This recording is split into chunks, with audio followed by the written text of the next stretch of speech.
Well, you guys wanted more arcade games, and I'm all about giving the people what they want.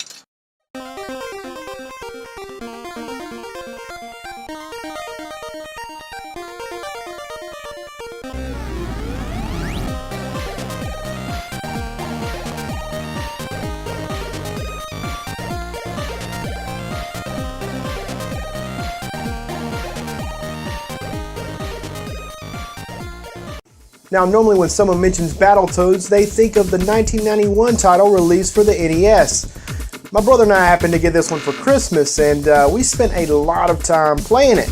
Mostly because of that crazy, if you don't beat the game, you don't get a new one rule. Now, all the frustration with the difficulty with this game is more than justified. That being said, my brother and I did beat this game without a Game Genie. And like I said, I pretty much guarantee that's because of the no new video games until you beat the old one rule. It's amazing what can motivate you, right? But we're not here to talk about that version. No. We're here to talk about the arcade version. I was actually unaware that there was a Battletoads arcade game until just a few years ago. And honestly, I was really pleasantly surprised to find out that there was one. I've always enjoyed the Battletoads games, and well, this just was icing on the cake. So let's kind of kick it off. The story here seems to be a slight departure from the NES title.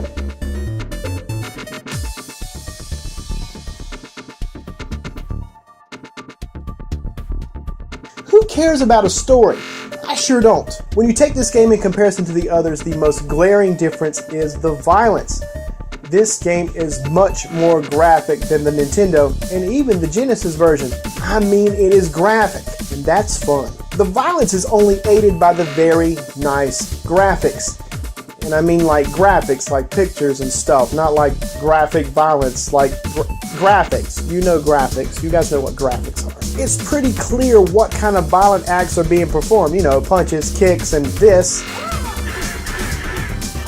Yeah, that's exactly what you thought it was. Punch in the nuts.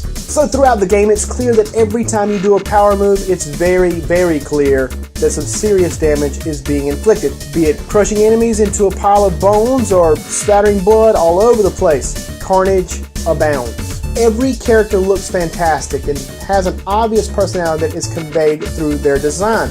And when I saw all the characters, and I mean all the characters, not just the Toads, it was very clear that some attention had been paid to the details in this game. The animation is super nice, and the little extras like stars around a stunned enemy's head really give this game a little extra something. But graphics don't end with the characters, there's also the levels, of course. Every level in this game looks great.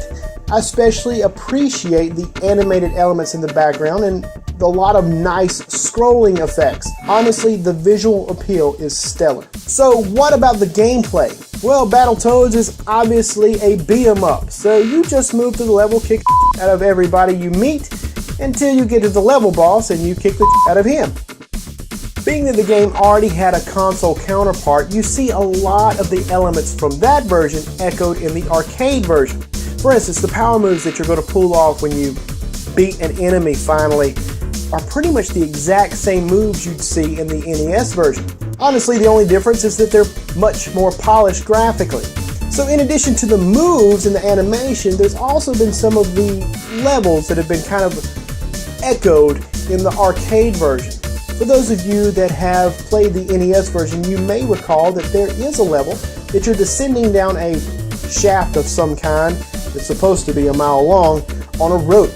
Well, while you're going down that, you can turn into a wrecking ball and just crush any enemy that you come across. Well, the arcade version has a similar level. This time, no rope, but you do use a jetpack. And jetpacks make everything better, much better. Now, just like before, you don't necessarily turn into a wrecking ball, but you kind of turn into a giant boulder and crush enemies all over the screen. Once again, you just see something that's echoed from the console version. Now, I know that overall I said the game was a beat 'em up, but the final level makes a slight departure. It kind of becomes a shooter level.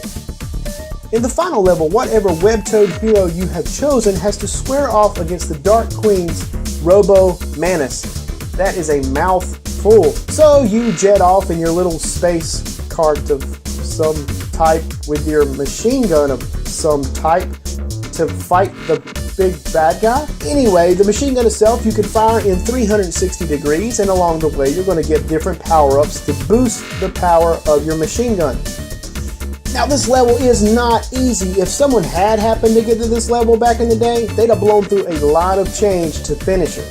So let's talk audio. I personally love the sound effects here. Lots of nice crunches and splats. Basically everything you'd want to hear in an over-the-top beat-em-up game that basically features mutated frog heroes and a smoking hot enemy. Yeah, I'm gonna leave that up here for just a second. The music is also a big hit with me. Heck, I love the music on the Nintendo version. So how could I not like this? Especially with the hair metal, guitar-driven style metal rock and roll theme. Everything about that screams awesome. Look, if you ever get a chance to play Battletoads in the arcade, do it. It's a gem of an arcade beat-em-up that will not disappoint. Well guys, that's it for this edition for Arcade Overview. I hope you enjoyed it. Thanks for watching.